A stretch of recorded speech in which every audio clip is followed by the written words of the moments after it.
E5 TV news కు స్వాగతం. ముందుగా హెడ్లైన్స్. రైతుల ఢిల్లీ చల్లో మార్చి వాయిదా. ప్రజావానికి 1203 దరఖాస్తులు.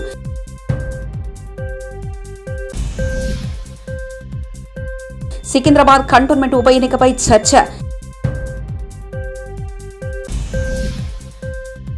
నేడు టీడీపీ జనసేన తొలి జాబితా విడుదల.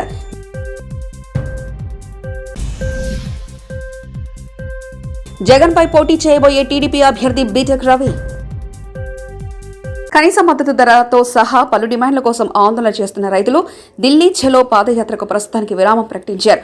ఈ కార్యక్రమంలో సంయుక్త కిసాన్ మోర్చా ఢిల్లీ చలో మార్చి ఫిబ్రవరి 29కి వాయిదా వేసింది.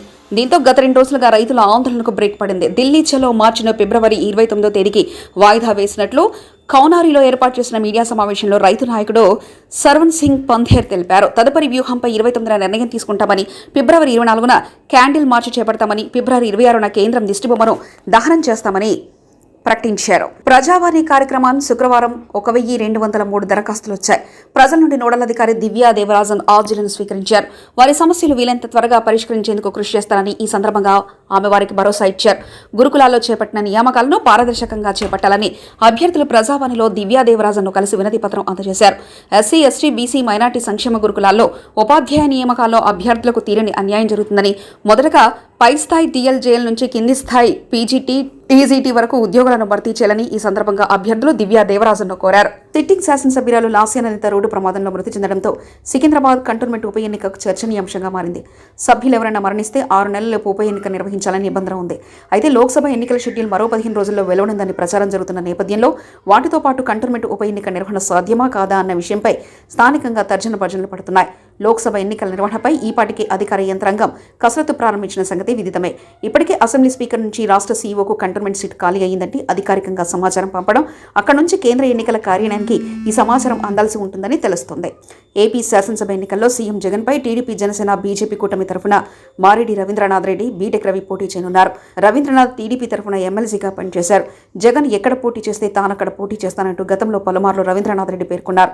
అందుకు తగ్గట్టుగానే జగన్ ప్రస్తుతం ప్రాతినిధ్యం వహిస్తున్న పులివెందుల నియోజకవర్గం నుంచి రవీంద్రనాథ్ బరిలో దిగనుండడం గమనార్హం. ఏపీని అభివృద్ధి పథంలో నడిపించాలని, రాష్ట్ర బంగారు భవిష్యత్తు కోసం టీడీపీ, జనసేన కలిశాయని జనసేన అధినేత పవన్ కళ్యాణ్ పేర్కొన్నారు. పొత్తుకు బీజేపీ ఆశీస్సులు కూడా ఉన్నాయని వెల్లడించారు. ఇప్పటం ఘటన నుంచి చాలా జాగ్రత్తగా అడుగులు వేస్తున్నామని పవన్ పేర్కొన్నారు. వైసీపీ విముక్త ఏపీ కోసం తామంతా కలిసి పనిచేస్తామని పవన్ స్పష్టం చేశారు. ఇక పవన్ 5గురితో కూడిన లిస్టును విడుదల చేశారు. అయితే బీజేపీ కోసం తన సీట్లు తగ్గించుకున్నానని పవన్ వెల్లడించారు. మన ఓటు టీడీపీకి ఎంత ముఖ్యమో టీడీపీ ఓటు మనకు పడడం కూడా అంతే ముఖ్యమని పవన్ అన్నారు. అందులో భాగంగానే ఈ రోజున ఒక బంగారు భవిష్యత్తు కోసం రాష్ట్రాన్ని సరైన అభివృద్ధి పనులు పెట్టడానికి మనస్ఫూర్తిగా ఈ రోజున శ్రీకారం చుట్టడం జరిగింది. అందులో భాగంగానే ఈ రోజున జనసేన, తెలుగుదేశం కలిసి పనులు దిగించింది. దీనికి మరింత బలోపేతం చేయడానికి భారతీయ జనతా పార్టీ కూడా శుభాశిస్సులు ఉన్నాయని మీ అందరికీ తెలిసింది. అందుకని ఆ పొత్తు ఎట్లా వెళ్ళిపోతున్నాం ముందు పెద్దలు, మాజీ ముఖ్యమంత్రి, ప్రతిపక్ష నాయకులు శ్రీ నారా చంద్రబాబు నాయుడు గారు వివరిస్తారు. ఆ తర్వాత జనసేన ఎన్ని స్థానాల్లో పోటీ చేస్తామో తెలియజేస్తారు. 2024 ఎన్నికల్లో గెలిపే లక్ష్యంగా ముందుకెళ్తున్న టీడీపీ, జనసేన అభ్యర్థుల తొలి జాబితాను ప్రకటించింది. ఫస్ట్ జాబితాలో మొత్తం సీట్లకు గాను అభ్యర్థులను ప్రకటించారు. ఈ జాబితాలో మొత్తం 98 స్థానాలు ప్రకటించగా ఇందులో టీడీపీకి 94, జనసేనకు 5 స్థానాలున్నాయి. జనసేన అభ్యర్థులను పవన్ కళ్యాణ్, టీడీపీ అభ్యర్థులను చంద్రబాబు ప్రకటించారు. PGVR Naidu alias Gannababu, అరొక valley, Siriveri Donnudora, Payakaraopeta, Vangalapudi Anitha, Narsipatnam, చింతకాయల అయ్యన్నపాత్రుడు, తుని, యనమల దివ్య, పెద్దాపురం, నిమ్మకాయల చినరాజప్ప, ఆనపర్తి, నల్లిమెల్లి రామకృష్ణారెడ్డి, ముమ్మడివరం, డోట్ల సుబ్బరాజు, గన్నవరం శ్రీ పెళ్ళ రాజేష్ కుమార్, కొత్తపేట బండారు సత్యానందరావు, బండపేట వేగుళ్ల జోగేశ్వరరావు, రాజమండ్రి సిటీ ఆదిరెడ్డి వాసు, జగ్గంపేట జ్యోతుల వెంకటప్పారావు, ఆచంట పీతాని సత్యనారాయణ, పాలకొల్లు నిమ్మల రామానాయుడు, ఉండి మంతెన రామరాజు, తణుకు అరిమెల్లి రాధాకృష్ణ, ఏలూరు బడేటి రాధాకృష్ణ, చింతలపూడి సోంగార్ రోషన్, తిరువూర్ కొలికపూడి శ్రీనివాస్, నూజివీడు కొలుసు పారసారథి, గన్నవరం యాడ్లగడ్డ వెంకట్రావు, గుడివాడ వెనుగంట రాము, పెడన కాగిత వెంకట కృష్ణప్రసాద్, మచిలీపట్నం కొల్లు రవీంద్ర, పామర్రు వర్ల కుమార్ రాజా, విజయవాడ సెంట్రల్ బోండా ఉమా,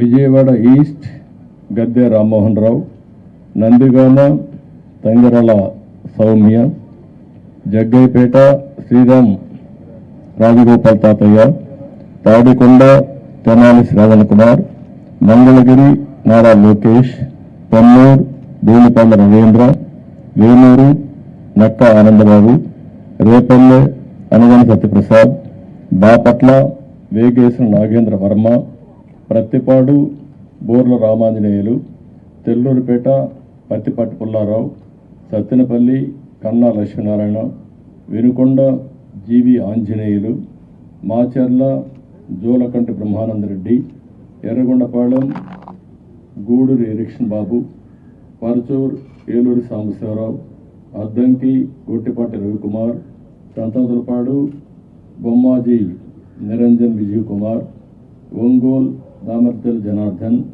జనార్దన్ రావు, కొండేపి డోలా శ్రీ బాల వీరాంజనేయ స్వామి, కనగిరి ముక్కు ఉగ్ర నరసింహారెడ్డి, కావలి కావ్య కృష్ణారెడ్డి, నెల్లూరు సిటీ జనసేన ఎప్పుడు టీడీపీ అనుబంధ పార్టీని ప్రభుత్వ సలహాదారు సజ్జల రామకృష్ణారెడ్డి అన్నారు. పవన్ టీడీపీ ఉపాధ్యక్ష పదవి తీసుకుంటే బాగుంటుందని ఎద్దేవా చేశారు. జనసేన పోటీ చేసే 24 సీట్లలో చంద్రబాబు అభ్యర్థులే ఉంటారని తెలిపారు. తాను పోటీ చేసే స్థానంపై కూడా పవన్ కు క్లారిటీ లేదన్నారు. పవన్ అభిమానులంతా ఒకసారి ఆలోచించాలని పేర్కొన్నారు. 175 కాన్స్టిట్యున్సీలు 175 పెట్టాము. తెలంగాణలో కూడా ఎక్కడైతే మేము వద్దనుకున్న చోట కూడా కొన్ని చోట్ల పెట్టాము. 6% ఓట్స్ ఆ రోజు తెచ్చుకున్నాం పోటీ. ఇందులో ఒక పార్టీ ఎట్లుండాలి రాజకీయ పార్టీ అనేది జగన్మోహన్ రెడ్డి గారు చూపిస్తే, ఒక అవుట్ఫిట్ ఏదో పెట్టుకుని ఇది రాజకీయ పార్టీ అని చెప్తున్నది ఏదైతే జనసేన అంటున్నారో, ఇంత దరిద్రంగా ఇట్లా కూడా ఉంటారా అనేది చూడాలంటే ఆయన్ని పవన్ కళ్యాణ్ గారిని చూస్తే కనపడుతుంది. అందుకోసమే మీరు గమనిస్తే పార్టీ స్ట్రక్చరు ఏర్పాటు చేసుకోవడానికి కానీ 175 నియోజకవర్గాల్లో ఒక ఇన్ఛార్జిని పెట్టుకునే ప్రయత్నం కానీ, అలాగే పార్టీ తరఫున కింద కమిటీలు వేయడం కానీ ఎందుకు చేయలేదంటే రేపు డిమాండ్ పెరుగుతుంది, చంద్రబాబు నాయుడుకి ఇబ్బంది కలుగుతుందని. జస్ట్ ఊరికే పార్టీ పేరు, గాజు గ్లాస్ గుర్తు ఈ రెండు పెట్టుకున్నాడు. అండ్ నేను ఇంతకుముందు అన్నట్టు 100% ఓన్డ్ సబ్సిడరీ కింద చంద్రబాబు నాయుడు అందరినీ డిసైడ్ చేస్తాడు. ఇక్కడ విమర్శలను అక్కడ తీసుకెళ్లొచ్చు. అది ఇంకా ఆలోచించుకోవాల్సింది ఈయన మీద హోప్ పెట్టుకుని పవన్ కళ్యాణ్ మీద ఇన్నాళ్ళు కలలు గంటూ వచ్చిన వాళ్ళు ఎవరన్నా ఉంటే వాళ్ళు ఆలోచించుకోవాలి. వాళ్ళ పరిస్థితి ఏంది, వాళ్ళకి ఆఖరికి ఏమి ఇది అవుతుంది అనేది వాళ్ళు ఆలోచించుకోవాలా. ఇప్పటికైనా రియలైజ్ కావాలా. అంటే ఇలాంటి చంద్రబాబు నాయుడుకు లేకపోవడం, 175 స్థానాల్లో ఇన్నాళ్ళు అధికారంలో ఉన్న తెలుగుదేశం పార్టీ 175 స్థానాలకు అభ్యర్థులను డిక్లేర్ చేయలేకపోవడం,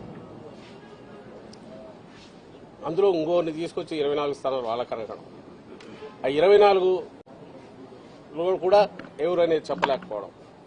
అంటే ఎంటైర్ థింగ్ ఈజ్ ఫ్లూయిడ్. ఇందులో బీజేపీలో కూడా ఒకవేళ పొత్తు కుదిరితే ఈయన పంపిస్తాడు అనుకుంటా, తన అభ్యర్థులనే పంపిస్తాడు. సో మాస్టర్ ప్లానింగ్ ఆయన చేస్తాడు. దాని నుంచి దీని నుంచి అనేది ఆయన.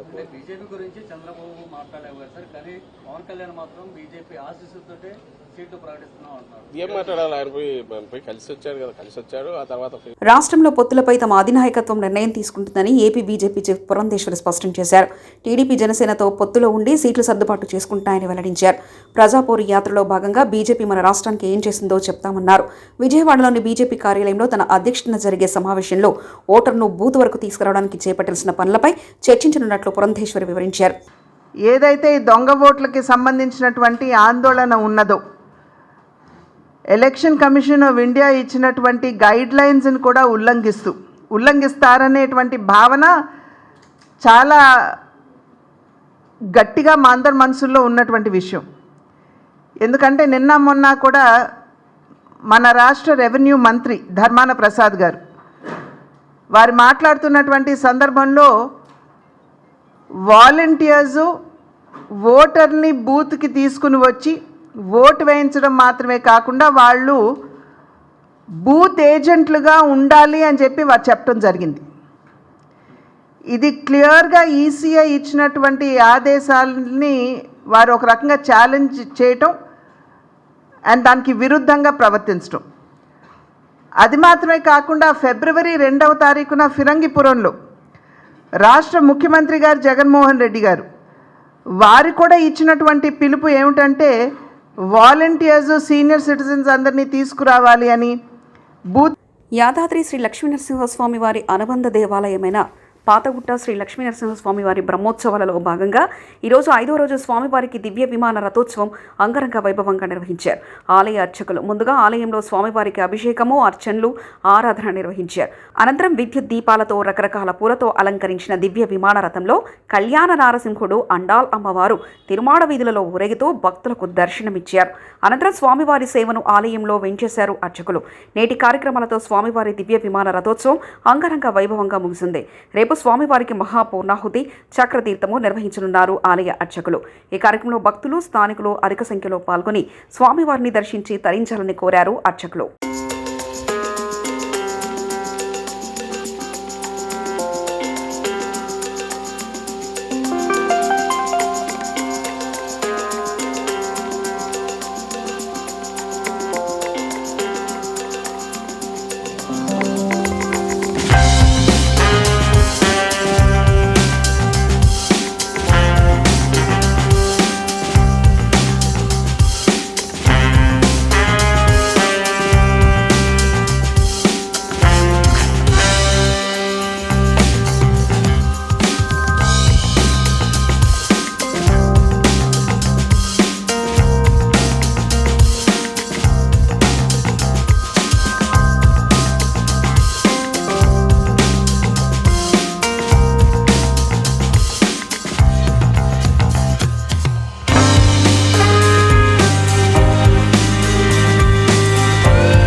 పాతబస్తీ ఎందుకు అభివృద్ధి కావడం లేదని నగర మాజీ డిప్యూటీ మేయర్ సుభాష్ చటర్జీ ప్రశ్నించారు. పాతబస్తీలో ఎంఐఎం ప్రజాప్రతినిధులు రాష్ట్ర గ్రేటర్ బడ్జెట్ కేటాయింపులో తీవ్ర అన్యాయం జరిగినా నిర్ణయించకపోవడం దారుణమని ఆగ్రహం వ్యక్తం చేశారు. ప్రభుత్వ పథకాలని పాతబస్తీకి ఎందుకు చేరడం లేదని నిలదీశారు. ప్రభుత్వం చొరవ తీసుకుని పాతబస్తీని అభివృద్ధి చేస్తే ఎంతో మందికి ఉపాధి కలుగుతుందని తెలుస్తుంది. పాత నగరం రోడ్లు, డ్రైనేజీ పరిసరాల అభివృద్ధి చూసి శుభ్రపరచడం, పాతబస్తీ అభివృద్ధిని మెరుగుపరిచి పాతబస్తీ చారిత్రకతను చాటి చెప్పాలన్నారు. పాతబస్తీ అభివృద్ధిలో నిర్లక్ష్యం తగదని, పాతబస్తీలో ఉన్నటువంటి అపోహలు, అపార్థాలు తొలగించి ప్రభుత్వం అభివృద్ధి దిశగా అడుగులు వేస్తూ నిధులు కేటాయించి అభివృద్ధి చేయాలని తెలిపారు. గట్టిగా ఒత్తిడి చేసి ₹1 కూడా పాత బస్తీ డెవలప్మెంట్కి తీసుకోలేదు. అదేవిధంగా మీ ఎమ్మెల్యేలు కానీ, మీ కార్పొరేటర్లు కానీ మొన్న జరిగినటువంటి మున్సిపల్ కార్పొరేషన్ బడ్జెట్లో కూడా ఎక్కడ కూడా పాత బస్తీ మొత్తం కూడా డెవలప్మెంట్ కావడం లేదు. మీరు డబ్బులు ఇవ్వడం లేదు కాబట్టి మా పాత బస్తీకి నిధులు చేయండి. పులిపుదిశ డెవలప్మెంట్ అథారిటీని ఏదైతుందో పూర్తి స్థాయిలో అభివృద్ధి చేయడానికి, పూర్తి స్థాయిలో ఐఏఎస్ ఆఫీసర్ని, పూర్తి స్థాయిలో అక్కడ ఉండేటటువంటి ఇంజనీరింగ్ వ్యవస్థను, పూర్తి స్థాయిలో ఉద్యోగులను నింపండి, మనకి నిధులు తీయండి అనేటువంటి విషయాన్ని చెప్పలేదు, నిలదీయలేదు. వాళ్ళు కేవలము ఆషామాషిగా 6 నెలల 7 నెలలు 8 నెలల తర్వాత మీటింగ్ అయితే దాంట్లో దీని గురించి మాట్లాడేటటువంటి పరిస్థితి. కాబట్టి నేను ఈ రాష్ట్ర ప్రభుత్వాన్ని, మరి ఏదైతే ముఖ్యమంత్రి గారిని నేను డిమాండ్ చేస్తా ఉన్నాను, మీరు ముందుగా ఏదైతుందో ఒక రివ్యూ మీటింగ్ ఏదైతుందో అఖిలపక్ష రాజకీయ పార్టీలతో మీటింగ్ పెట్టండి.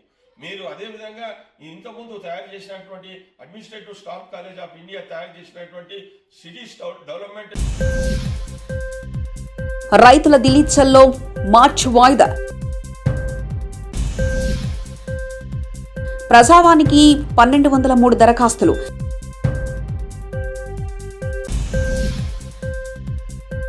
సికింద్రాబాద్ కంటోన్మెంట్ ఉప ఎన్నికపై చర్చ. నేడు టీడీపీ జనసేన తొలి జాబితా విడుదల.